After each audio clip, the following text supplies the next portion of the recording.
잠시 후 행복한 아침에서는 국민의 공분을 산 사건을 들여다보는 분노 유발자들 준비되어 있고요. 네, 그리고 똘똘한 자산 관리 방법, 머니 이어집니다. 저희는 광고 후에 돌아올게요.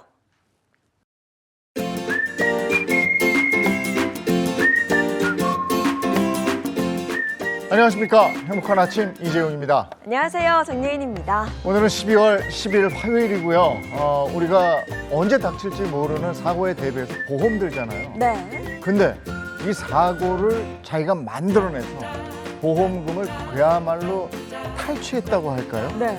그런 보험 범죄가 아직도 기승을 부리고 있다고 합니다.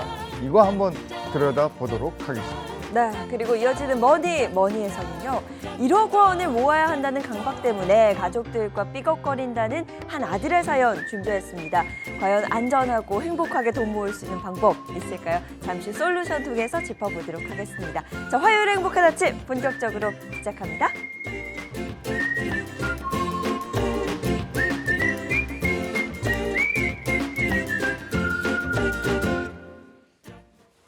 화제 이슈를 발빠르게 전해드리는 모닝 브리핑 이고은 변호사와 함께합니다. 어서 오세요. 안녕하세요. 안녕하세요. 네, 첫 번째 이슈부터 전해주시죠. 네, 우리나라 국민 10명 중 4명이요. 이 딥페이크를 쓴 가짜 뉴스를 진짜로 구별할 수 없다라는 조사 결과가 나와서 충격을 주고 있다는 소식입니다. 네, 요즘 딥페이크를 이용한 범죄부터 시작해서 가짜 뉴스까지 기승을 부리고 있습니다. 근데 이걸 분간할 수가 없다니 정말 걱정이에요. 맞습니다. 이 딥페이크라 함은 이 딥러닝과 가짜, 페이크를 합성한 말이다 이렇게 이해하시면 되는데요. 이 사진이나 영상 자료를 이용해서 특정 얼굴이나 이 신체 등을 합성하는 AI 컴퓨터 그래픽 기술을 뜻합니다.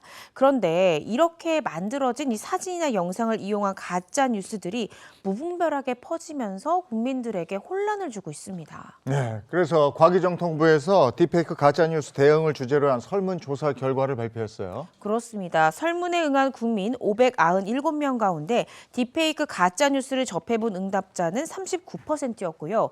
이 중에서 41.9%가 딥페이크 가짜뉴스를 진짜로 구별하기가 어렵다라고 응답을 했습니다. 또 응답자의 94.5%가요. 가짜뉴스가 개인과 사회에 미치는 영향이 심각하다 이렇게 답했고요. 특히나 이 딥페이크 가짜뉴스의 부정적 영향이 다른 가짜뉴스보다 더 심각하다라고 답한 비율이요. 84.9%에 달했습니다. 네, 정말 그럴만하고요. 국민들이 체감하는 게 이 정도라고 하면 이거 뭔가 대책 마련이 시급해 보입니다. 그렇죠. 그래서 이런 딥페이크 확산 원인이 무엇인 것 같냐라고 또 국민들께 물었습니다. 그랬더니 응답자들이 가장 많이 꼽은 것이 바로 법과 제도의 부족함을 가장 큰 원인으로 꼽았습니다. 또 피해 예방을 위한 효과적 대응 방안이 무엇이냐라고 여쭤봤더니 강력한 입법 및 정책이 57.6%, 또 이 범죄자를 처벌을 강화해야 한다라는 응답이 36.9%를 차지했습니다. 이 같은 결과에 대해서 송상훈 이 정보통신정책실장은요, 신속히 이 법과 제도를 정비할 수 있도록 방통위와 적극 협력하겠다라고 전하기도 했습니다. 과학기술이 발전하면서 이걸 악용하는 자들을 벌할 수 있는 법적 제재가 그만큼 빠르게 따라가지를 못해서 맞습니다. 자꾸 이런 일이 생기는데 야, 이게 고스란히 우리 피해가 될 것 같기도 하고 두렵기도 하고 그렇습니다. 자, 다음 이슈 전해주시죠. 네, 지난달에 치러졌던 2025학년도 대학 수학 능력 시험에서요. 이 표준 점수 기준으로 수석을 차지했던 수험생은 바로 이 반수에 도전했던 의대생이었던 것으로 드러났습니다. 네, 이번 수능 만점자가 총 11명이라고 들었는데요. 네. 같은 만점이라도 어려운 과목에서 만점을 받은 학생의 표준 점수가 더 높다?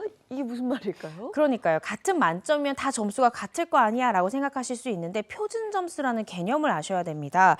이 전체 응시자 평균과 비교했을 때 얼마나 차이가 있는지를 나타내는 것이 표준 점수인데요.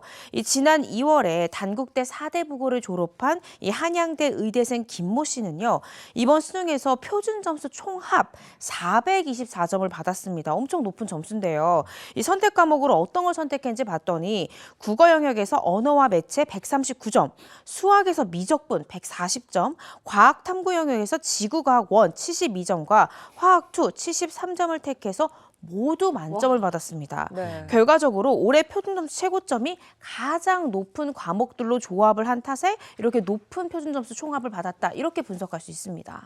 지금 의대생이 반수해가지고 또 이렇게 잘 본 거예요. 그렇죠. 근데 지금 의대 가려고들 요번에 그 이과에서 점수 높은 학생들이 많이 덤볐다는데 네. N수생이 거기서 많이 나왔다는데 그래서 지금 이제 N수생이 침공이다 뭐 이런 얘기까지 하는 거 아니에요? 그런데 실제로 봐도요, N수생들이 확실히 더 높은 기량을 보이고 있습니다. 이 한국교육과정평가원에 따르면 수능 전 영역 만점자가 11명인데 그 가운데 고3 수험생이 4명이었고요. N수생이 7명을 차지했습니다.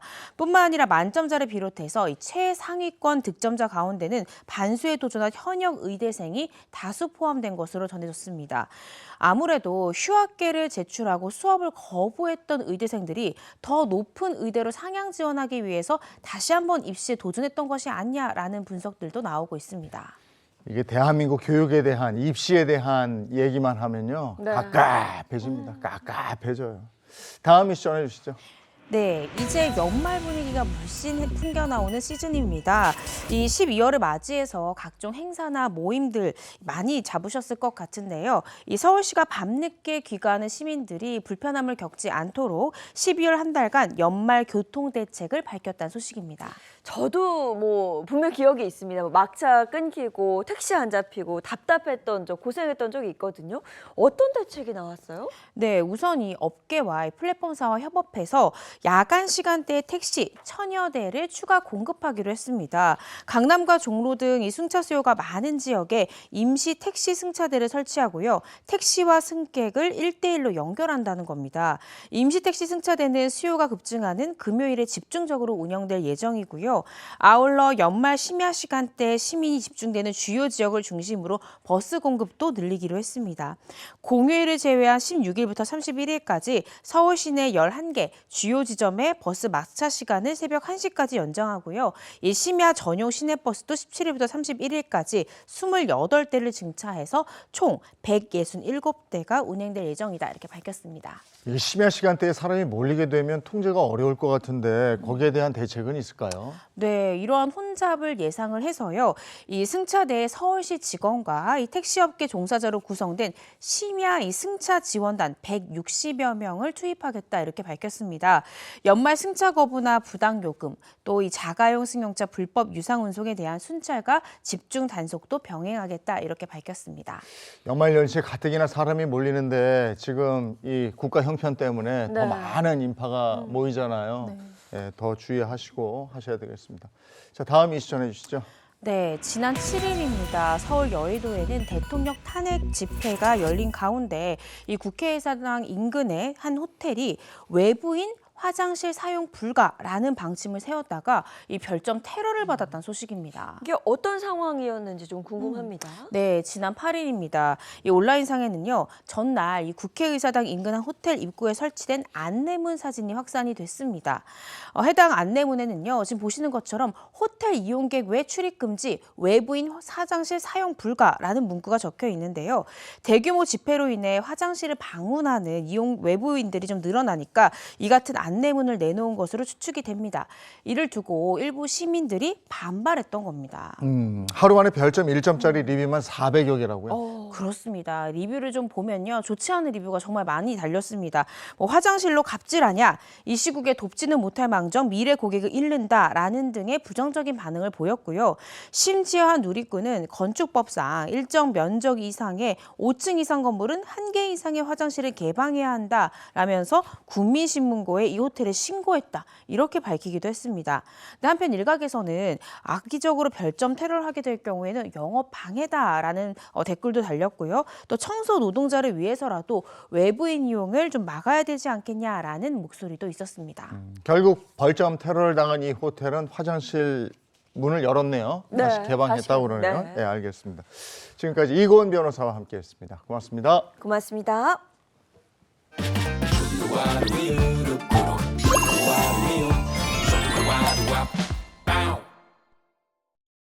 연말이 되면 더불어 함께 사는 세상을 다시 한번 생각하게 되죠. 오늘 그 현장으로 가볼 텐데요. 따뜻함을 나누는 현장이라고요? 네, 그렇습니다. 어르신들의 건강한 일상을 지원하는 현장부터 많은 분들의 정성과 사랑으로 온도가 채워지는 사랑의 온도탑 행사까지 함께 보시죠. 차가운 겨울바람 속에서도 여전히 따뜻함을 잃지 않는 사람들이 있습니다. 누군가의 작은 손길이 또 다른 이에겐 큰 희망이 되고요. 함께 나눈 마음은 어느새 서로를 잇는 다리가 되는데요. 나눔이 사랑으로 피어나는 따뜻한 현장으로 여러분을 초대합니다.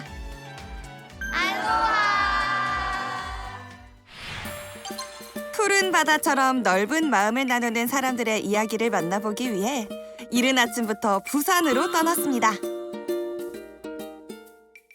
부산 갈매기, 부산 갈매기. 안녕하세요, 김서정입니다. 저는 이 보기만 해도 속이 뻥 뚫리는 파란 바다, 그리고 화려한 도시의 모습까지 볼 수 있어서 인기 많은 그곳, 바로 부산에 도착했습니다. 와! 이 부산이 우리나라를 대표하는 관광 명소이기도 하지만요, 또 다양한 이야기를 담고 있는 삶의 터전이기도 합니다. 그래서 오늘은 그 중에서도 이 부산만의 따뜻한 정을 느낄 수 있는 특별한 이야기를 전달해 드리려고 합니다. 어떤 이야기일지 궁금하시죠? 그럼 저를 따라오시죠. 렛츠 고! 부산 갈매기, 부산 갈매기. 시원한 바다를 뒤로하고 따뜻한 마음을 느낄 수 있는 곳을 찾았는데요. 제가 동래구의 한 노인복지관에 도착했는데요. 여기서 조금 특별한 수업이 진행된다고 하더라고요. 어떤 수업일지 저랑 함께 들으러 가보시죠. 고! 과연 어떤 특별한 수업이 기다리고 있을까요? 저한테 강당으로 오라고 하셨는데 강당이 어딜까요? 노랫소리 나는 거 보니까 여긴가 봐요. 들어가 보시죠. 신나는 노랫소리를 따라오니 우와! 리듬에 몸을 실은 어르신들을 만날 수 있었습니다. 동작 하나하나의 우아함과 부드러움이 느껴졌는데요. 흔들리는 손끝과 음악에 맞춰 가볍게 움직이는 발끝에서 어르신들의 열정과 활기찬 에너지가 전해졌습니다. 안녕하세요. 와, 지금 어떤 프로그램 하고 계신 거예요? 저희 지금 하와이 훌라 댄스를 어르신들에게 이제 정서적인 치유와 건강도 같이 함께 할 수 있는 운동이라서 어르신들에게 너무 좋은 운동입니다. 독거노인분들은 아무래도 혼자 보내는 시간이 긴 편인데요. 이 수업은 그런 어르신들의 마음 한편에 자리 잡은 우울감 해소를 위한 운동 치료 프로그램입니다. 춤으로 정서적 유대감도 강화할 수 있다고 하네요. 와, 진짜 너무 훌륭하세요. 어떻게 폴로춤을 배우실 생각을 하셨어요? 저도 생각지도 못했습니다.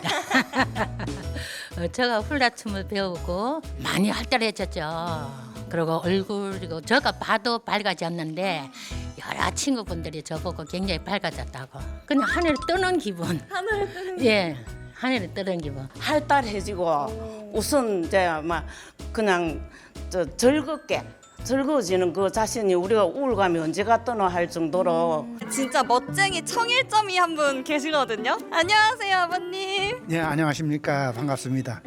가장 자신 있는 동작. 동작. 네. 이게 파도 타는 거. 파도 타는 거 한번 해볼까요, 같이? 예. 시작. 파도 타는 거. 왼쪽으로 들을까요? 울긋불긋 전부 다 뭐 개나리, 진달래 모든 자연의 꽃은 다 있습니다. 이 꽃밭 속에 제가 있는 겁니다. 예.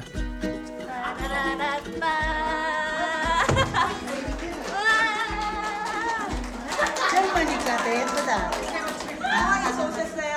네. 저 이제 알려주세요. 저도 한번 훌라춤을 배워보기로 했습니다. 함께 어울리며 웃고 춤추다 보니 어느새 몸과 마음이 자연스럽게 하나가 됐는데요. 단순히 몸을 움직이는 게 아니라 리듬 속에서 마음의 무게가 가벼워지고 온몸에 건강한 에너지가 가득 차는 기분이었습니다. 훌라춤 진짜 매력적이죠. 훌라춤을 추면서 많은 어르신들이 기분이 너무 좋아지고 우울증도 없어지고 정말 정서적으로 너무나 즐거운 마음이 든다는 게 훌라춤. 그래서 많은 분들이 함께 했으면 좋겠어요. 부산 공동모금의 지원으로 이 사업을 운영할 수 있는 그런 기회가 마련이 되었고요.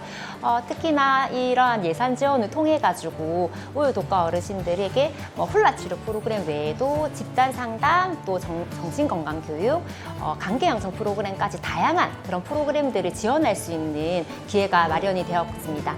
특히나 프로그램 참여 이후에 독거 어르신들이 직접 지역사회 주간보호센터나 또 요양원, 요양병원으로 방문해서 훌라 공연 봉사활동을 다니면서 또 지역사회 내 나눔을 실천하고 있는 점이 큰 의미가 있다고 생각을 합니다. 한편 지난 2일 서울 광화문에선 특별한 행사가 열렸습니다. 바로 연말연시 이웃돕기 캠페인인데요.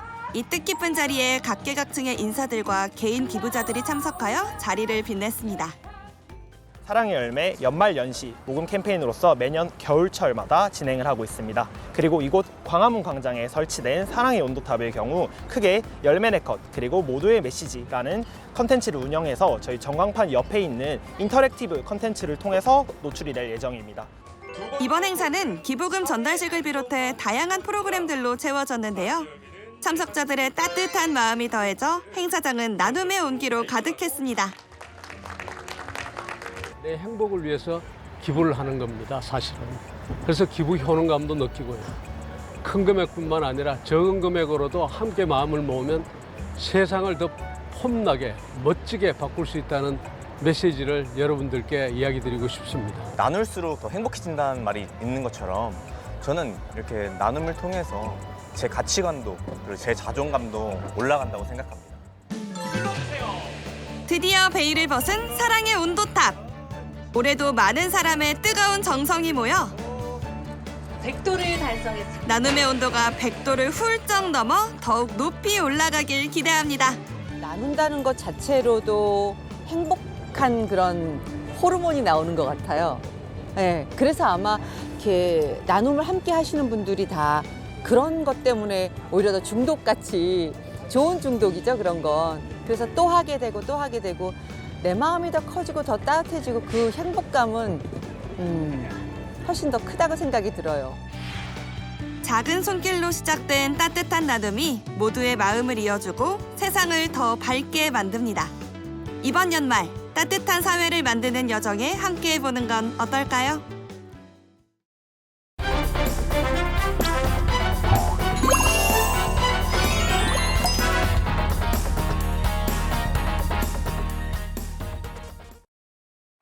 범죄자들이 제대로 된 죄값을 치를 때까지 우리의 정당한 분노를 하나로 모아보겠습니다. 분노 유발자들 이고은 변호사 그리고 신인선 씨 함께 할게요. 안녕하세요. 네, 안녕하세요. 오늘 보험 사기에 대한 얘기 좀 하려고 합니다. 최근에 개그맨 김병만 씨 사망 보험금이 화제가 됐어요. 네, 그렇습니다. 전처 A씨가 이 김병만 씨 앞으로 무려 31개의 보험을 든 것에 대해서 일부 언론에서는 사망보험금 액수를 늘리려 한 게 아니냐 뭐 이런 추측성 보도가 있었는데요. 전처 A씨는 반박한 상황입니다. 네, 사망보험금이 원래 남은 유족들을 위해서 이렇게 만들어진 건데 아무래도 상식을 넘어선 범위에 그런 보험을 가입했다든가 이러면은 문제가 좀 생기고 오해가 생기는 것 같아요.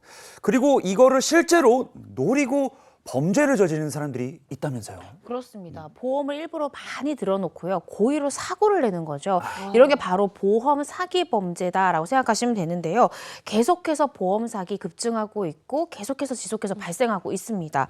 아무래도 강력 범죄랑 연결될 수 있잖아요. 왜냐하면 보험 사기처럼 꾸며서 누군가를 사망하게 하고 이런 사건들도 있었습니다. 그래서 이 부분에 대해서 대책 마련이 시급한 그런 상황입니다. 네, 말씀하신 대로 지난해 적발된 보험 사기 금액이요. 2022년 대비 346억 원이 늘어난 1조 1,164억 원으로 역대 최대를 기록했다고 합니다. 종목별로는 이 자동차 보험 사기가 전체 보험 사기 적발 금액 가운데 49.1%를 차지하고 있었습니다. 일부러 자동차 사고를 내서 보험금을 타먹겠다, 타먹었다, 뭐 네. 이런 거잖아요. 그러니까 누군가의 생명을 담보로 해서 내 이익을 챙기겠다 사기를 쳐먹겠다. 뭐 이런 거였는데 자 오늘 주제 공개해 주시죠. 자, 분노 유발자들 오늘의 주제입니다. 2시간에 걸쳐서 이야기 나눠볼게요. 주제는요. 보험 사기 1탄, 자동차 보험 사기입니다. 자, 지난 2020년 9월입니다. 이게 전북 군산에서 일어난 일인데요. 한 여성이 운전을 하다가 길을 건너는 70대 할머니를 들이받아서 숨지게 한 사건이 일어났습니다. 네, 당시 경찰은 교통사고 처리 특례법상 치사 혐의를 적용해서 이 사건을 검찰에 넘겼는데요. 운전을 하다가 실수로 사람을 치어서 사망하게 했다. 그렇다면 이 치사 혐의가 되는 거죠. 그렇습니다. 살인의 고의가 입증이 안 됐었고요. 이 가해자가 피해자 유족이랑 합의를 했던 그런 케이스였습니다. 가해자 A씨는요. 이 사고로 보험사로부터 얼마의 보험금을 타냈냐? 무려 1억 7,600만 원의 보험금을 받았고요. 피해자 측에는 그중 아주 일부만 합의금으로 건넸습니다. 여기까지만 봤을 때는 정말 안타까운 불의의 사고다 이렇게 생각하실 수도 있을 것 같은데요. 그런데 검찰은 수사를 하다가 뭔가 이상한데? 라는 촉을 느끼게 됩니다. 검찰이 뭘 느꼈을까요? 뭐가 문제가 있나요? 왜 그랬냐면요. 검찰에서는 다 사건 사고 기록을 다 조회해 볼 수가 있잖아요. 네. 기록을 떼보니까 이 가해자 A씨가 교통사고를 했던 기록이 한두 번이 아니었던 거예요. 이상하다는 생각이 든 거죠. 그래서 검찰은 보강수사에 들어갑니다. A씨의 통화 내역과 보험을 확인했고요. 또 이 차량 블랙박스를 국가수로 넘겨서 분석을 하게 됩니다. 수사를 해보니까 충격적인 사실이 하나가 밝혀지는데요. 네. 여기서 제가 질문 하나 드리겠습니다. 인서 씨는 네. 딱 운전을 하고 가다가 앞에 사람이 있어요. 그러면 네. 어떻게 하실 거예요? 속도를 내실 거예요? 멈추실 거예요? 어떤 행동을 하실 거예요? 당연한 말씀을. 당연히 속도를 줄여야겠죠. 깜짝 놀라서. 네, 그렇죠. 자동이죠. 네. 맞습니다. 그런데 그게 일반적인데 조사를 해보니까 이 가해자가 정말로 수상한 게 앞에 행인이 있으니까 오히려 더 속도를 냈다라는 것이 블랙박스에 잡혔습니다. 아니 가속을 했다고요? 그러면 엑셀 페달을 밟았다는 거예요? 그러니까요. 이게 말이 안 되는데 사고 직전에 오히려 이 가해자가 운전 속도를 높였다라는 조사 결과가 나왔고요. 뿐만 아니라 충돌 후에 핸들을 꺾었는데 그 방향이 조금 이상했습니다. 이 보통은 사람이 있다라고 하면 속도 줄이면서 사람이 없는 쪽으로 본능적으로 핸들을 꺾잖아요. 그런데 오히려 이 가해 차량은 사람이 있는 피해자가 있는 방향으로 핸들을 꺾었던 것으로 드러났습니다. 이런 부분에서 사람을 더 다치게 할 목적으로 이러한 사고를 이어갔던 게 아닌가라는 합리적인 의심을 검찰에서는 하게 됐던 겁니다. 저 소름 끼쳤어요. 그러니까 이게 어쩔 수 없이 발생한 실수로 발생한 사고가 아니라 고의였다는 거잖아요. 네. 이 사고로 사람이 사망했고요. 맞습니다. 그리고 이런 의심이 더 단단해졌던 하나의 또 기록이 있었습니다.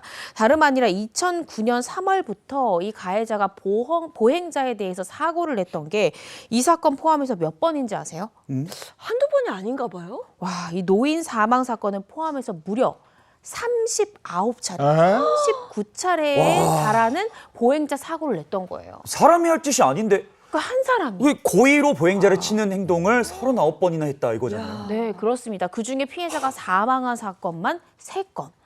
그러니까 39건 중에 피해자가 사망하기도 한 게 3건이나 발생했던 거죠. 이게 연쇄살인범 아니에요? 그렇죠. 예? 아니 이게 보험금 타먹으려고 이런 사고를 일부러 냈다는 건데 어떤 일들이 있었습니까? 그러니까 2009년에도 이런 기록이 있었다라고 제가 말씀을 드렸잖아요. 2009년에 A씨는 교통사고로 70대 노인을 사망하게 했습니다. 그런 다음에 보험금을 얼마를 타냈냐? 3억 9천만 원을 보험금을 타냈습니다.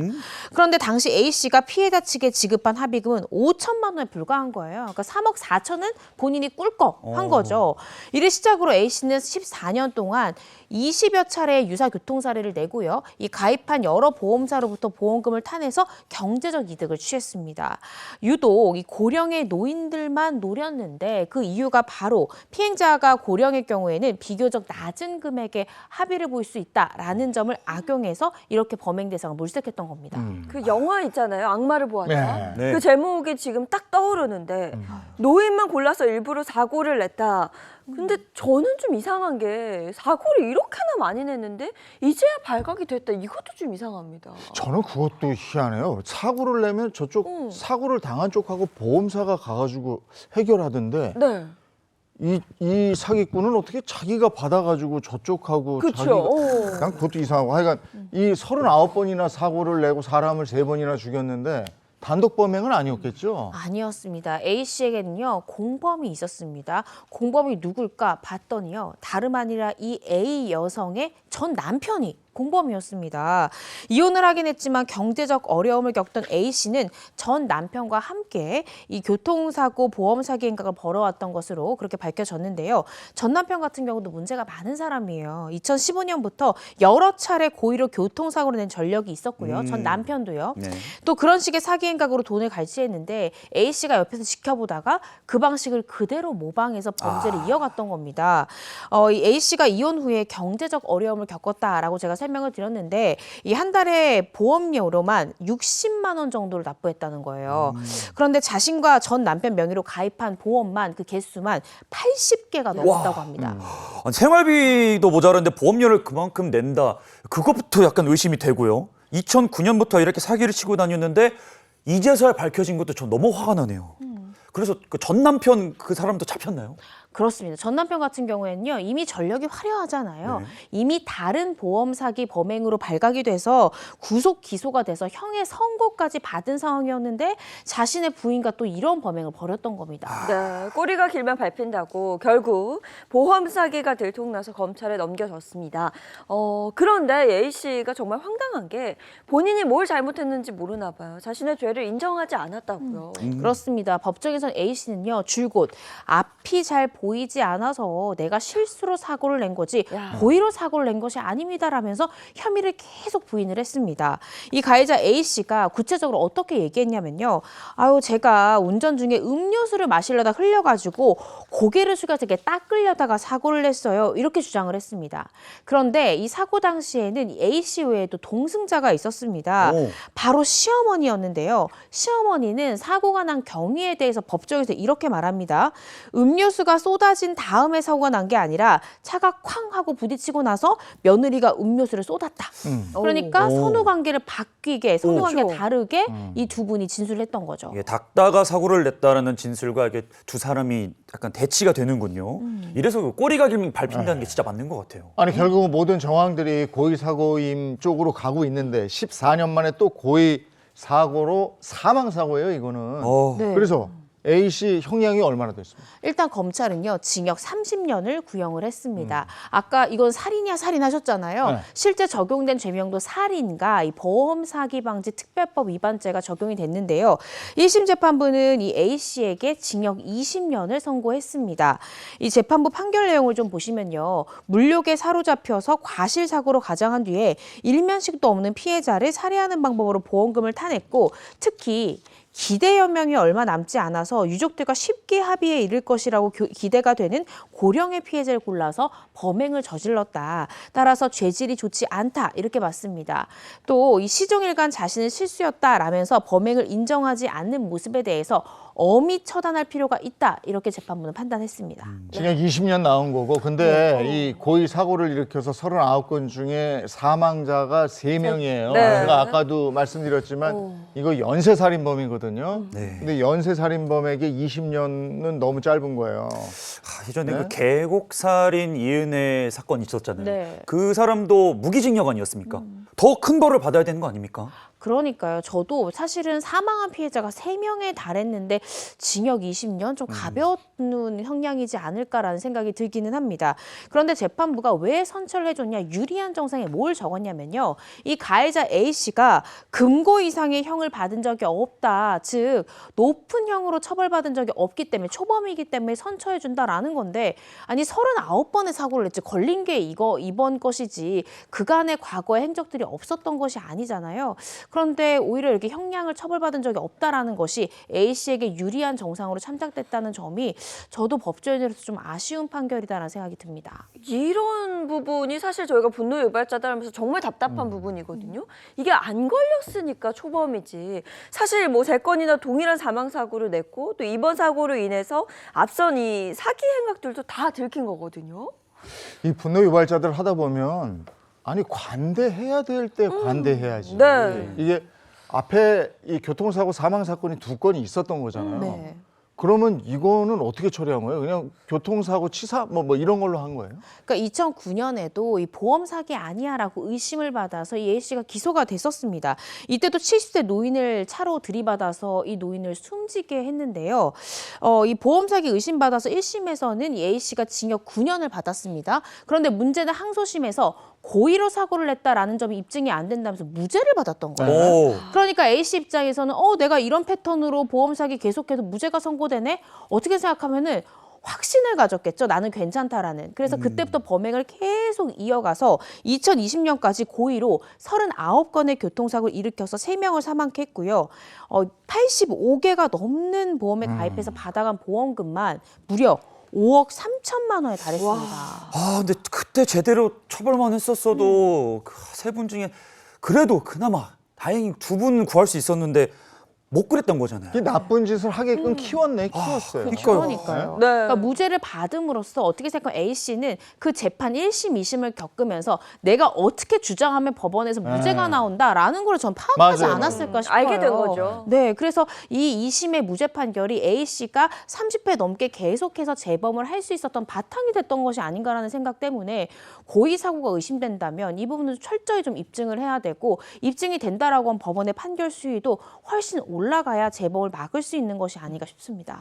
또 다른 게 있는데 이 보험 사기는요, 본인만 하는 게 아니고 가족을 볼모로 해서 이런 행각을 벌인 사람들이 있습니다. 한번 보죠. 네, 관련된 영상부터 보겠습니다. 자, 20대 남성이 운전하는 차량입니다. 그런데 옆차선 끼어들기 신호하고 트럭이 차선을 변경하려던 그 찰나에 그대로 사고가 나죠. 근데 방금 혹시 살짝 들으셨나요? 응애하는 아이의 울음소리? 그렇죠. 지금도 살짝 들렸는데 이 소리요. 이 운전자는 렌트카에 자신의 아이를 태우고 고의로 사고를 내서 보험금을 타내는 등 여러 차례에 걸쳐 보험 사기를 저질렀습니다. 오토바이를 이용해서도 보험 사기를, 자 보세요. 자, 보면, 일부러 이거 갖다 박네요. 그렇죠. 그리고 쓰러져. 아니 충분히 피할 수 있는 상황이었거든요. 근데 보시는 것처럼 고의로. 아니 이렇게 그리고 사고를 냅니다. 옆을 들이받았으면 저 오토바이가 잘못한 거 아닙니까? 이거는 진짜 상식 밖이에요. 네. 지금 그렇죠. 일부러 방향을 틀어서 일부러 사고를 내죠. 저거는 오토바이 내려놓네요. 이건 근데 아니죠. 다른 건 몰라도 아까 아기를 태우고 고의로 저런 사고를 냈다는 거는 부모 맞아요? 부모 아니에요. 이해가 안 되는데요. 네, 저는 부모 아니라고 생각합니다. 진짜 아이가 아장아장 걷다가 조금만 넘어서 무릎만 깨져도 가슴이 철렁하는 게 부모 마음인데 어떻게 아이를 뒤에 태우고 일부러 보험 사기 범죄를 한다? 상상조차 할 수 없다고 생각이 드는데요. 그런데 20대 남성과 이 중학생 동창들 정말 해괴망측한 범죄를 벌여왔습니다. 2018년 4월부터 5년 동안 경기도 광주시와 이 성남시 일대에서요. 이륜차로 배달하던 중에 후진하는 차량이 보이면 아까 보셨잖아요. 일부러 뒤에서 고의로 부딪히는 그런 사고를 냈습니다. 렌트카의 이 남자 정말 저는 이해가 안 되는데 임신한 아내를 태우기도 했고요. 아내가 아이를 출산하자 이 어린 아이를 또 뒤에 태운 채로 진로 변경 차량의 교통사고를 유발하는 방법으로 37차례에 걸쳐서 무려 1억 6,700만 원의 보험금을 타냈습니다. 아니 그 아이는 그럼 복중에 있을 때부터 보험 사기에 그렇죠. 이용된 거예요? 이용. 네. 그 임신한 아내를 태우고 네, 보험 사기를 네. 저지르다가 그 아기가 태어나니까 이제는 그 아이를 태우고 그 연약한 19개월, 그러니까 아이가 태어나자마자 이제 19개월이 될 때까지 16차례나 같은 범행을 저질렀다고 합니다. 이게 뭐 철이 없다라고 표현하기에는 너무 지능적이고요. 그리고 또 상습적입니다. 맞습니다. 왜 아이를 뒤에 태우고 이런 범행을 했을까를 생각해 보면 상식적으로 누가 사기 범행, 특히 차 사고를 이렇게 사고를 내는 거를 아이를 뒤에 태우고 그런 범죄를 할 거라고 생각을 못 하잖아요. 아무래도 수사기관의 의심도 피하고 또 그렇게 됐을 때 이 상대 차량에도 아기까지인데 죄송해요 이런 말을 듣기가 쉽잖아요. 그런 부분들 사기의 의심을 덜 받을 것 같아서 자신의 아이를 도구로 이용했다는 생각밖에 들지 않고요. 아니, 성인도 이렇게 사고가 나면 후유증이 상당한데 19개월 아이 정말 저는 말도 안 된다. 너무 참담하다는 생각이 듭니다. 네. 근데 결국에는 어쨌든 덜미가 잡혔어요. 네, 어떻게 잡혔죠? 너무 횟수가 많잖아요. 음. 꼬리가 길면 잡히기 마련입니다. 계속해서 같은 수법으로 계속 많은 횟수로 하다 보니까 예를 들면요, 뭐 진로를 변경한다던가 아니면 후진하는 차량에서 고의로 뒤에서 부딪힌다라는 등의 일이 좀 잦다 보니까 한 보험회사가요, 이거 패턴이 좀 이상한데 보험사 안에도 다 조사하는 특별조사단이 있습니다. 네. 그래서 그곳에서 보험 사기가 의심된다면서 경찰에 수사를 의뢰했던 겁니다. 보험 사기의 악의까지 이용했어요. 이러면은 아주 엄하게 처벌해야 되는 거 아닙니까? 네, 당연히 그렇다고 생각을 하고요. 근데 저는 이거 뭐 보험 사기도 사기지만 말 못하는 아이를 태우고 이렇게 고의 사고를 내는 등 위험한 행동을 했거든요. 이거 아동학대 아닌가 이런 생각도 좀 들어요. 아동학대 맞죠. 네. 아동에 대한 신체적 학대에도 해당이 되고요. 정서적 학대에도 해당할 여지가 있다라는 생각이 듭니다. 따라서 이들에 대해서는 사실 아동학대 처벌법도 적용을 해서 아동보호 전문기관의 추적관리도 받아야 되는 것이 아니냐. 왜냐하면 이 아이가 19개월밖에 안 됐잖아요. 계속해서 성장을 해야 되는데 이 부모가 잘 양육하고 있는지에 대한 추적관리도 필요하다고 보이고요. 또 상담 명령이나 치료 명령까지 받아야 된다는 생각이 듭니다. 경찰은요, 고의로 교통사고로 보험 사기를 벌여온 20대 남성 서모 씨를 구속했고요. 범행에 누가 가담했냐, 정말 마음이 처참한 게 이 서모 씨의 아내, 아이의 엄마까지 보험에 가담했던 공범이었던 거예요. 뿐만 아니라 또 다른 이 동창까지 3명도 함께 이 불구속 송치를 했는데요. 보험사기 특별법에 따르면 이렇게 상습적으로 보험사기를 벌인 경우에는 가중처벌이 가능합니다. 또 상습범이 아니라 하더라도요, 형량이 무겁습니다. 10년 이하의 징역 또는 이 5천만 원 이하의 벌금에 처해지도록 되어 있거든요. 특히 어린 자녀를 이용해서 이런 범행을 했다라는 점에서 똑같은 보험사기 범행이라도 아마 재판부에서 훨씬 더 죄질이 중하게 보지 않을까 싶습니다. 근데 저 아기가 너무 불쌍한데 네. 저 아기를 어떻게 좀 보호해 줄 수 있는 방법이 없는지 그걸 좀 강구해 주셨으면 좋겠어요. 네, 맞습니다. 네. 계속해서 보험 사기를 벌여온 20대 부부. 사실 아이가 점점 크면서 뭘 보고 배우겠습니까? 네. 지금이라도 아이에게 부끄럽지 않은 부모가 되기 위해서 좀 잘 살았으면 좋겠습니다. 네. 방금 20대 부부 렌터카를 이용했잖아요. 근데 요즘에 이륜차, 오토바이를 이용해서 방금 전에 보셨지만 오토바이를 이용해서 보험 사기를 하는 분들이 많아졌다고 합니다. 네, 이 코로나19 사태로 배달 대행 업체가 좀 늘어나면서 배달원 아르바이트 자리가 또 굉장히 많아졌거든요.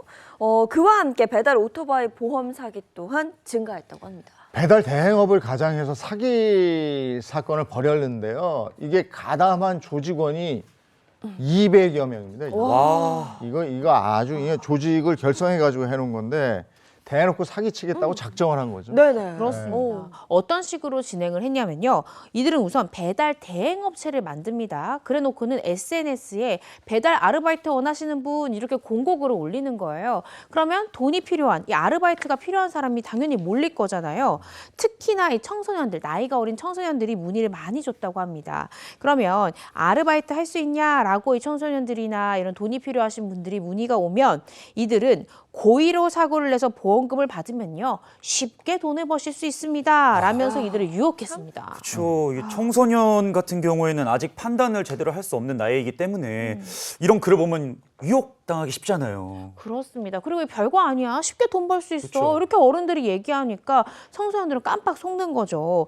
그래서 실제로 이렇게 구인을 한 다음에 업체에서는요, 역할을 또 나눕니다. 가해자 역할, 피해자 역할, 동승자 역할, 와. 이렇게 역할을 나누고 짜고 치는 고스톱처럼 보험 사기 일당을 만드는 겁니다.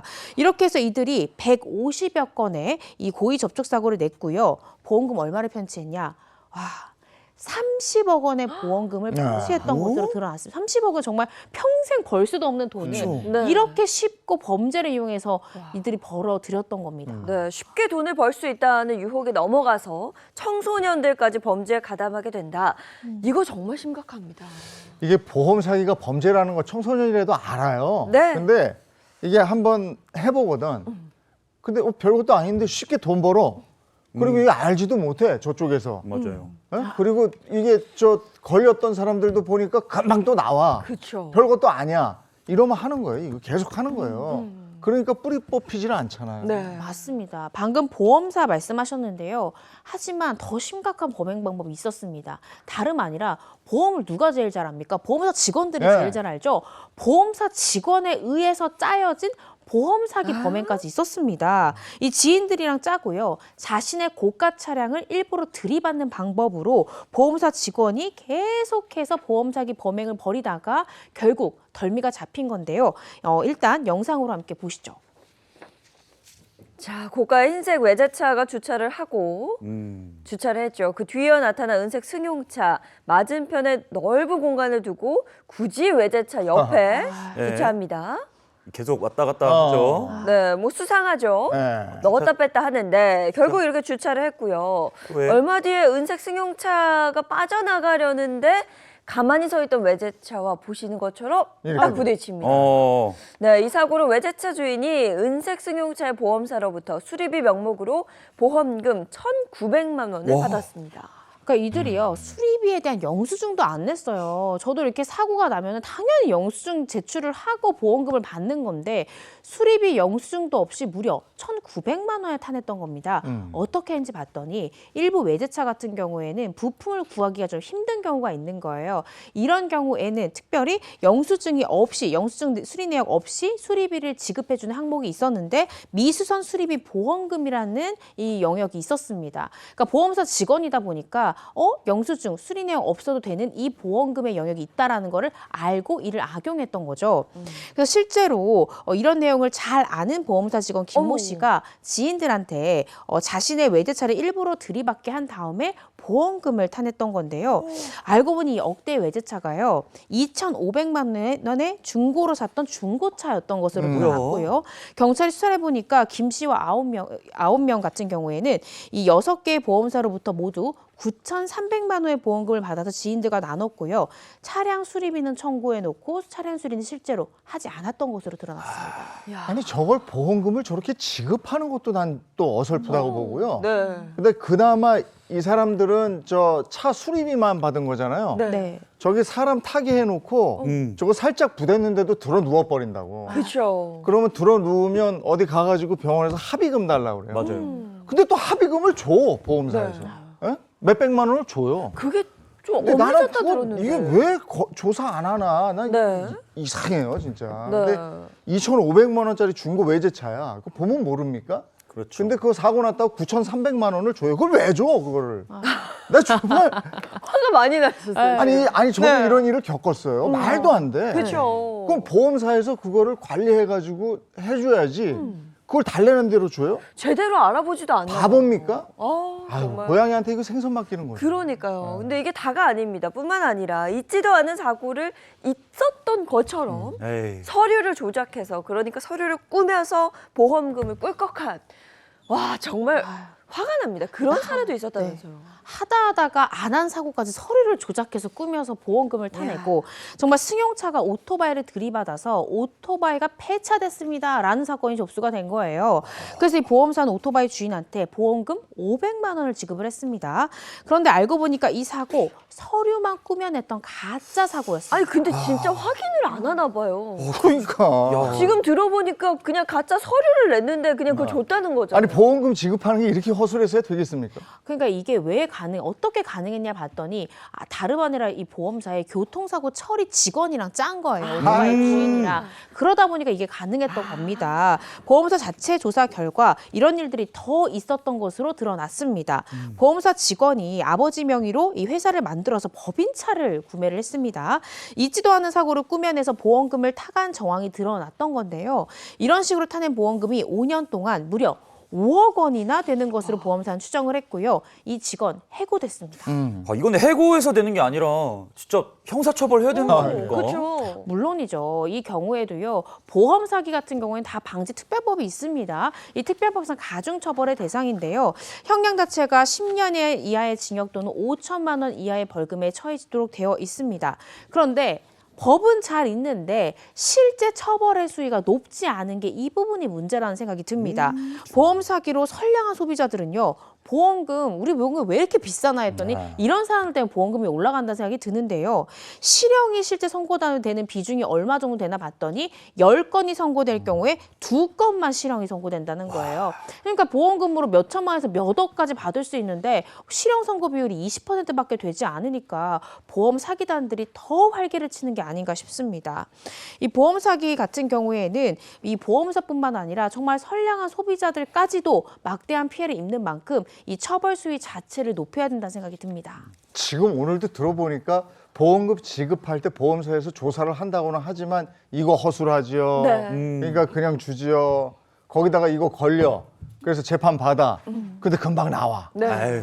이러니 이게 보험 사기가 근절이 되겠습니까? 이게 보험 사기 적발 규모가 연간 10만 명이고요. 보험금이 1조 원대가 나간다. 네. 아니, 말이 진짜 됩니까 이게? 이거 보니까 답답해서 분노할 수밖에 없습니다. 네. 네. 아유, 참. 그만할까요? 그만하시죠. 그만하시죠. 네. 아유 기분도 안 좋고 그만하죠. 근데 여기서 그치면 안 되겠어서 네. 보험 사기 2탄 할 겁니다. 두 번째 얘기 돌아오겠습니다. 이고은 변호사 고맙습니다. 고맙습니다.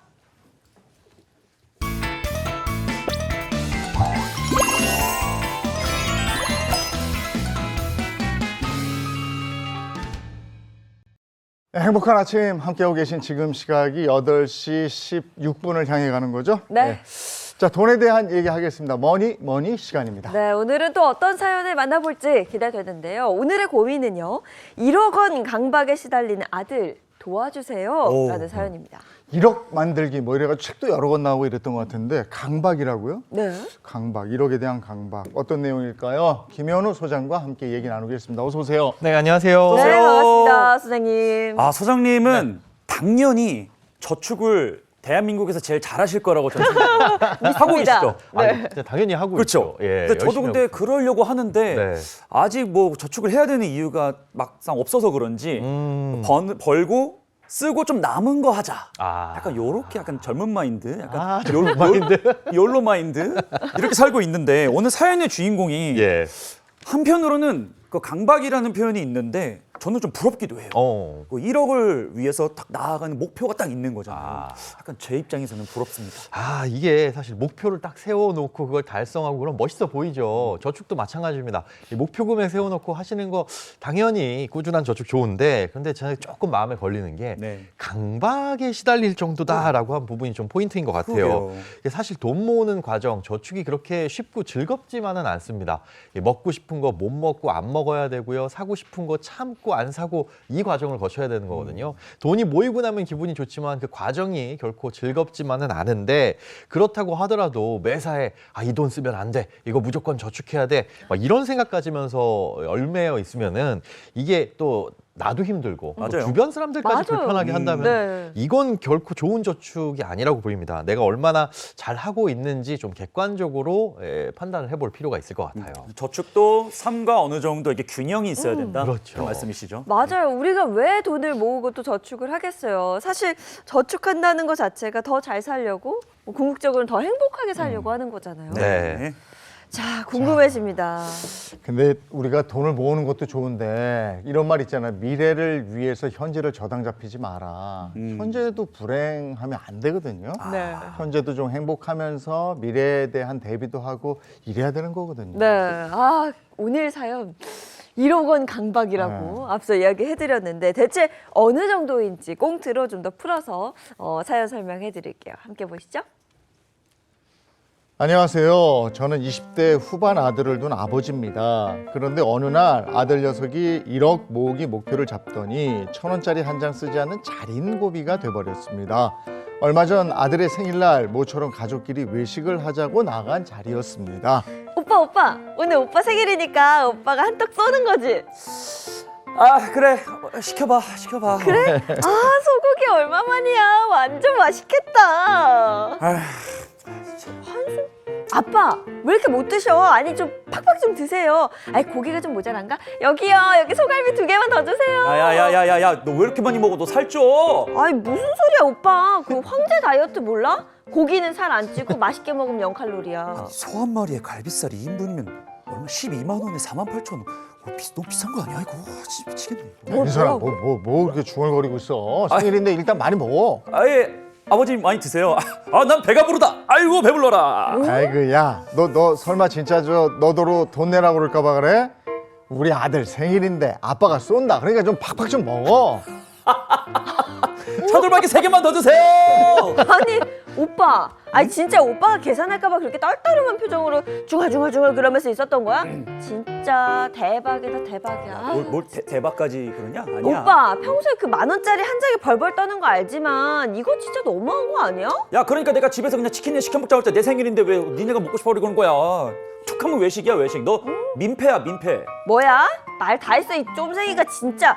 너 우리 밥 사줄 돈은 없고 그 복권 살 돈 그거는 있지?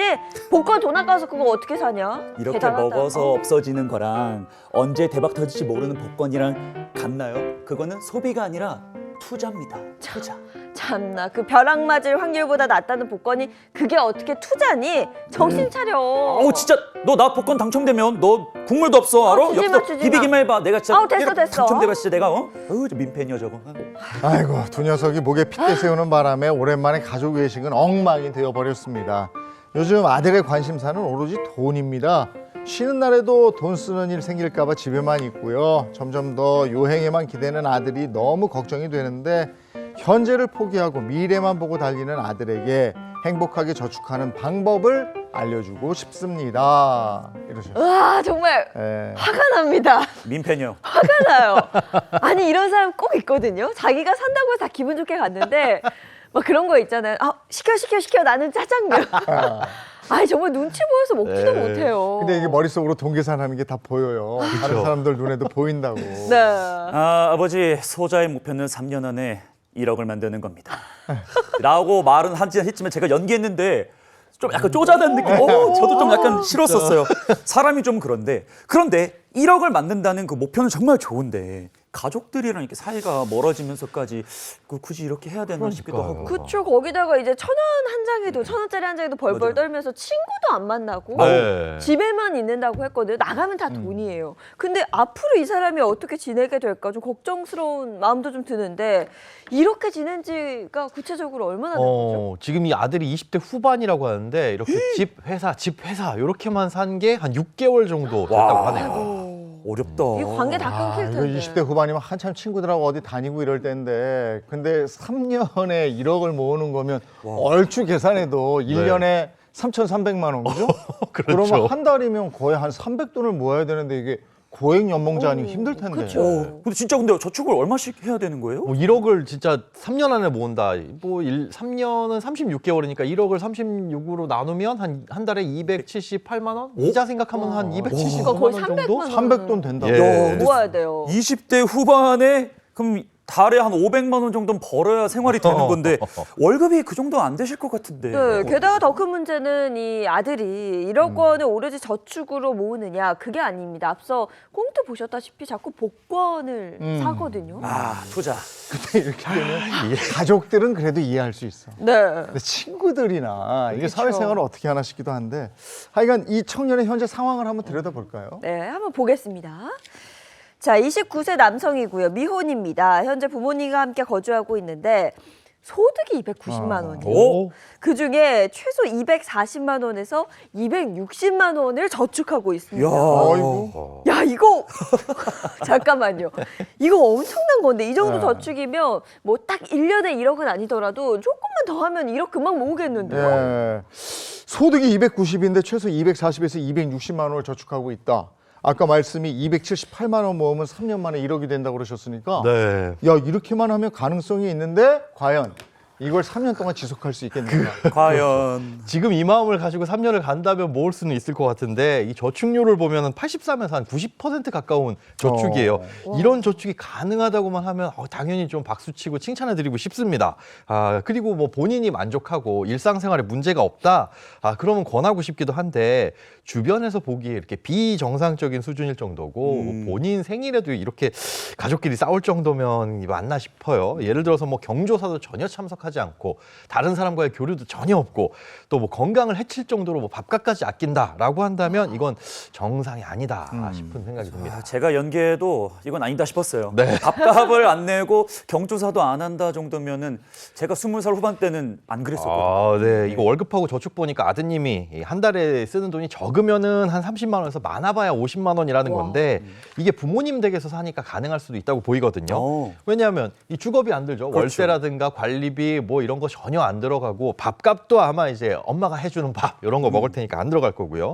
또 외식도 안 한다고 치면은 이런 식비도 따로 내는 일도 거의 없을 거고요. 그렇죠. 아까 월급을 받는다고 하신 거 보면 회사 생활을 하신단 말이죠. 그렇죠. 네. 회사 생활할 때 보통 점심을 밖에서 해결을 하시니까 그렇게 보면은 사회생활이 정말 가능하실까? 네. 이런 생각이 좀 드네요. 근데 이 정도면 이제 동료들이랑 커피 한 잔도 못 마시는 거거든요.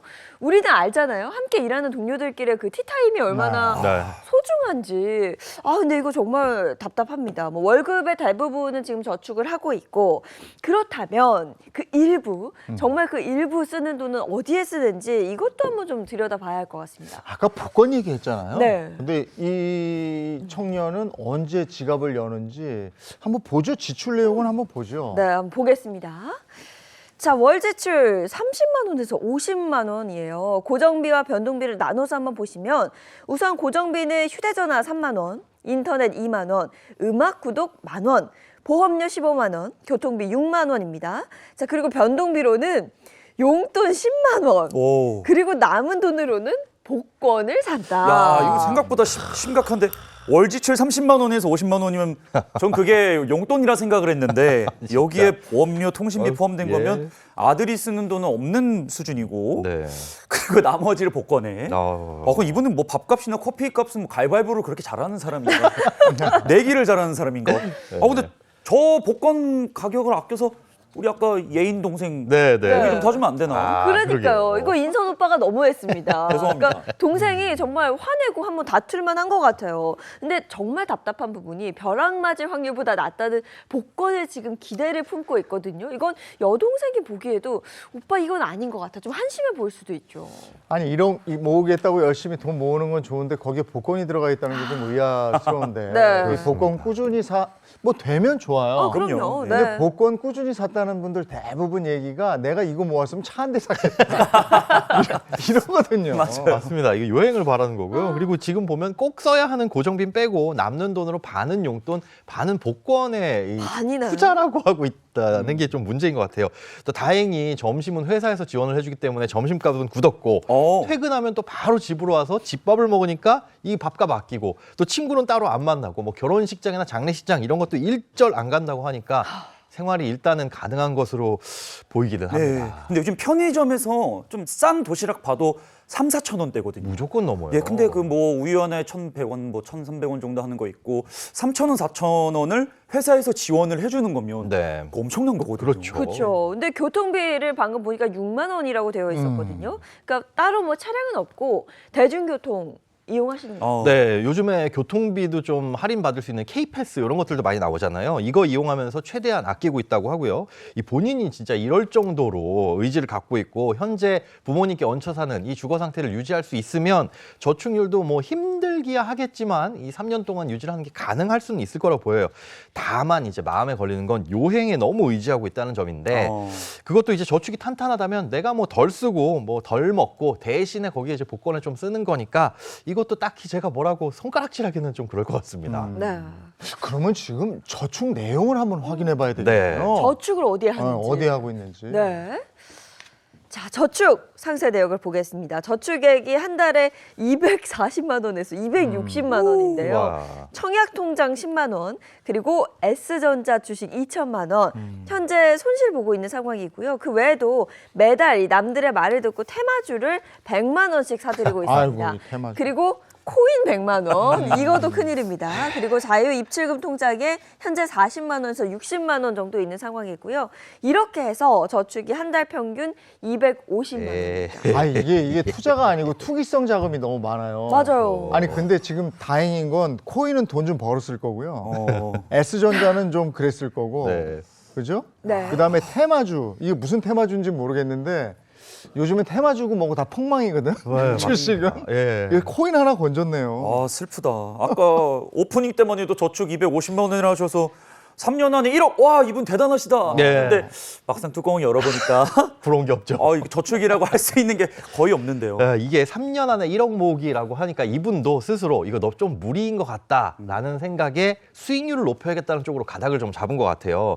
주식 같은 경우에는 그런데 어떻게 투자를 하나 봤더니 SNS 같은 거 보면서 단기간 호재가 있다는 주식, 뭐 테마주 이거 안 돼. 이런 거 위주로 샀다가 손해보면 바로 또 손절하고 그 돈으로 다른 거 사고 손절하고 이런 식으로 손해를 보고 있고 코인으로 수익을 보셨을 것 같다고 하는데 이게 투자를 한 게 최근 몇 달 사이라고 합니다.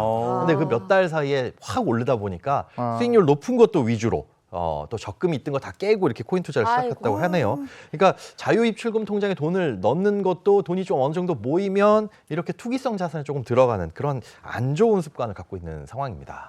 근데 이런 거 있잖아요. 내가 사면 그 주식이 막 떨어지더라.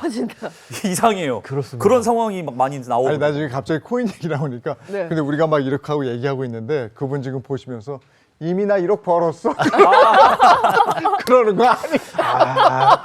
이게 그래도 나중에 또 잃을까 봐 걱정인데요. 사실은 이 공부를 다 안 해서 그렇습니다. 이 카더라라는 것만 듣고 수익률만 쫓다 보면 운 좋으면 그렇게 해서 돈을 벌 수도 있지만 아니면 문제가 생길 수도 있거든요. 이렇게 3년 뭐 짧은 기간에 돈을 모을 때는 수익률보다 중요한 게 원금 투입의 규모입니다. 내 노력이 중요하다는 거죠. 네. 3년 안에 저축을 할 때 수익률 5% 올리는 것보다 수익률이 제로라고 하더라도 10% 많은 금액 저축하는 게 훨씬 더 돈을 빨리 많이 모을 수 있거든요. 그런데 수익률만 높은 투자를 한다? 이거 굉장히 위험하다고 볼 수 있습니다. 아니 그 누군가의 말 듣고 그 카더라 때문에 되신 분들 네. 저는 굉장히 많이 봤어요. 네. 사실 이게 잘 모르면서 그 카더라 어떻게 된다더라 이 말만 듣고 그냥 투자하는 거잖아요. 그렇죠. 그게 문제예요. 이제 누군가의 권유에 의해서 야 이거 좋아 보이는데 해가지고 하는 투자는 사실 투자가 아니라 투기, 뭐 심하게 말씀드리면 도박이라고도 할 수 있습니다.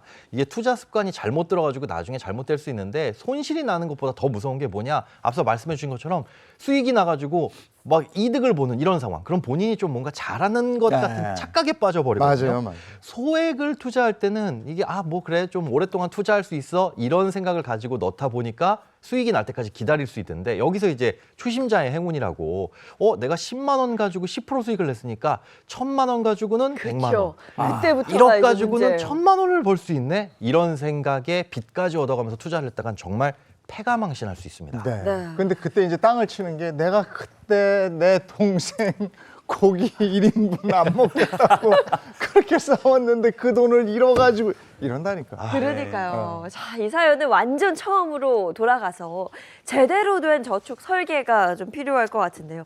소장님, 네. 방법이 있겠죠?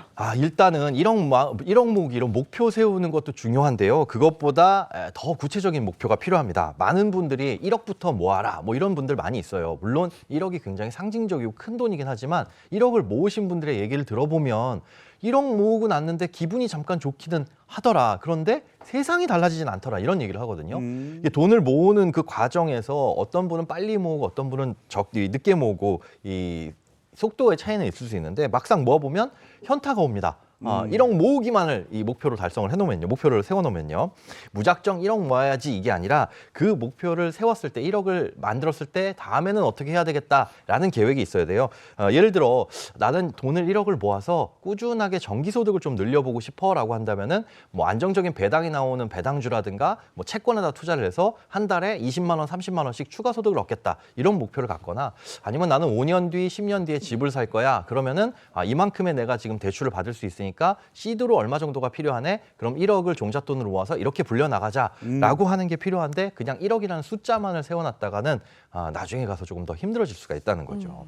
뭐든지 빨리 하려고 하면 무리가 따르거든요. 그래서 3년에 1억을 모으려고 하니까 주변에서 얼마나 수전너라고 손가락질을 또 하겠어요. 네. 그래서 좀 차근차근 계획을 세웠으면 좋겠네요. 네, 계획이 좀 필요해 보입니다. 근데 저는 가장 큰 걱정이 사실 이러면 관계들이 다 끊기거든요. 지금 이제 12월이니까 곧 30대가 되고 직장 생활 하는데 경조사 일절 안 챙긴다고 네. 하잖아요. 나중에 다 돌아오는데 그 경조사 챙길 수 있는 여윳돈을 좀 마련하는 게 좀 급하지 하지 않나 이런 생각이 좀 들어요. 이게 뭐 가족끼리 모임에서도 이럴 정도면 친구들과의 관계는 뭐 네. 오죽하겠어요. 이렇게 극단적인 생활을 하면서 스트레스까지 받아가며 저축을 할 필요가 있나 싶고 돈을 모으는 좀 궁극적인 그런 이유들을 생각을 해보셔야 될 것 같습니다. 네, 근데 보니까 이 친구가 네. 3년이 목표라고 했는데 이 3년을 잡은 그 이유가 딱히 없는 것 같아요. 맞습니다. 뭐 지금 뭐 결혼이나 독립을 해야 되는 것도 아니죠. 네, 지금 상황에서 용돈 쓴 거 보면 있던 여자친구도 도망갈 상황이 보이는데. 그럼요. 네. 네. 이분이 이렇게 생각하신 게 1년은 무리고 당연히 2년도 무리라고 생각하고 그럼 3년은 되지 않을까 해가지고 막연하게 세운 것 같아요. 근데 객관적으로 보기에 3년 이렇게 살다가 정말 큰일 날 수 있습니다. 나요. 네. 조금 더 여유를 가지고 뭐 4년, 5년 이렇게 여유를 둬도 큰 뭐 문제 생기는 거 아니거든요. 그리고 추가로 이제 투자에 대한 공부도 좀 필요해 보입니다. 투자 겸 공부 겸 이렇게 소액으로 한 번씩 다양한 뭐 주식도 하시고 펀드나 뭐 채권 이런 것들도 투자를 해보시면서 공부를 해나가시는 게 중요하다고 보여요. 왜냐하면 투자 경험이 너무 없으면 나중에 손실을 크게 입을 가능성 그리고 사기 피해를 입을 가능성도 있습니다. 이 투자 공부라는 건 우리가 수익률을 올리기 위해서 하는 게 아니라 엉뚱한 투자 혹은 사기 이런 것들을 좀 피해가야 된다, 피해갈 수 있다 이런 목적으로 하는 게 더 크거든요. 그러니까 투기성 저축, 이 본인이 말하는 투자라고 하지만 제가 보기엔 도박 이런 것들은 줄이고 정직하게 돈을 모으는 게 좀 중요해 보입니다. 이 상황에서는 일단 적금 따박따박 드는 게 근데 아마 적금 이자에 만족을 못하니까 그럴 텐데 맞아요. 적금도 종류 찾아보면 좀 있지 않아요? 그렇습니다. 우선 이제 요즘에 가장 많이 하시는 거 이분 청년인데요. 네. 작년 6월에 출시된 청년 도약 계좌라고 있습니다. 이게 기간이 좀 만기가 5년이다라는 이 단점이 있기는 하지만 지금 보면 앞으로 금리가 낮아질 상황에서 지금은 연 10%에 달하는 고금리 상품이거든요.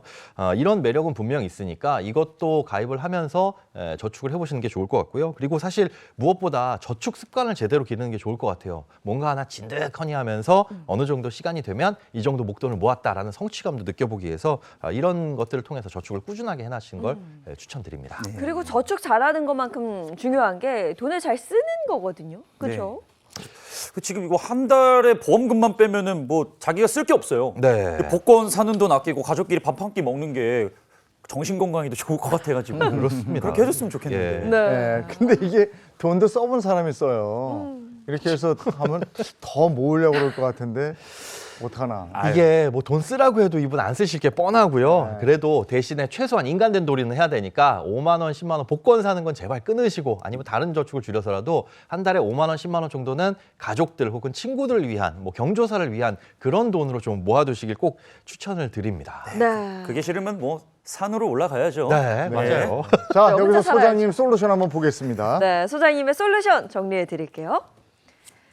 자, 솔루션 결과입니다. 일단 월 지출을 조금 늘리겠습니다. 고정비는 그대로 가고요. 변동비를 30만 원 늘려서 용돈도 조금 충분히 그리고 기본적인 사회생활 할 수 있도록 비상금 10만 원을 확보하겠습니다. 자, 그러면 저축을 한 달 230만 원이 가능한 상황이에요. 넣고 있는 청약 통장은 계속해서 월 10만 원씩 넣으시고요. 청년 도약 계좌를 개설해서 월 70만 원을 그리고 적금 통장 3개를 만들어서 각각 월 50만 원씩 2개 월 30만 원 하나, 그리고 주식 쪽으로는 적립식 펀드를 들어서 월 20만 원씩 저축하면 한 달에 230만 원 저축이 가능하고요. 이렇게 하면 이 4년 만에 1억 원 이상 모으는 미션 성공할 수 있습니다. 4년, 1년만 더 이렇게 계획을 해서 네. 4년 뒤에 1억 1천만 원 모으는 거니까 자, 네. 성공하셨습니다. 네, 가능할 도움 것 말씀 같아요. 고맙습니다. 네, 고맙습니다. 감사합니다. 자, 이어서 오늘 날씨 알아보도록 하겠습니다. 마지연 기상캐스터 나와주세요. 네, 상암동에 나와 있습니다. 오늘도 어제만큼은 아니지만 여전히 춥습니다. 아침 저녁에는 0도 이하로 떨어지는 곳이 많으니까요. 옷차림 따뜻하게 하고 나오셔야겠습니다. 오늘 아침도 영하권 추위가 이어집니다. 현재 서울 기온 영하 1.9도 가리키고 있고요. 체감 온도는 영하 4.3도까지 떨어져 있습니다. 자세한 지역별 낮 기온 보겠습니다. 오늘 서울은 한낮에 7도까지 오르겠고요. 남부지방은 광주 9도, 대구 10도로 평년 기온을 웃돌겠습니다. 현재 동해안을 중심으로는 대기가 바싹 메말라 있습니다. 일부 영동 지역에는 건조 경보까지 발효된 상태인데요. 오늘 바람도 약간 강해서 산불 등 화재 사고 유의해야겠습니다. 내일은 동해안 지역에 눈비 예보가 나와 있습니다. 이로 인해 대기의 건조함이 해소될 수 있겠고요. 건조특보도 차차 해제될 걸로 보입니다. 네, 이번 주 중에는 추위가 그리 심하지는 않겠습니다. 다만 주말부터는 다시 차가운 북서풍이 불어들겠고요. 서울의 아침 기온 영하 5도까지 떨어질 전망입니다. 지금까지 날씨 전해드렸습니다. 오늘도 추운 날씨인데 이렇게 계속 추워서 쭉 가면 적응이 돼요. 또. 근데 왜 저는 아직 안 되죠? 저는 오늘도 새벽에 나오는데 너무 춥더라고요. 건강 관리 잘 하시고요. 면역력 관리도 잘 하셔야겠습니다. 좋은 하루 보내시고요. 저희는 내일 아침 7시 30분에 돌아올게요. 행복한 아침, 행복한 하루 되십시오. 고맙습니다. 고맙습니다.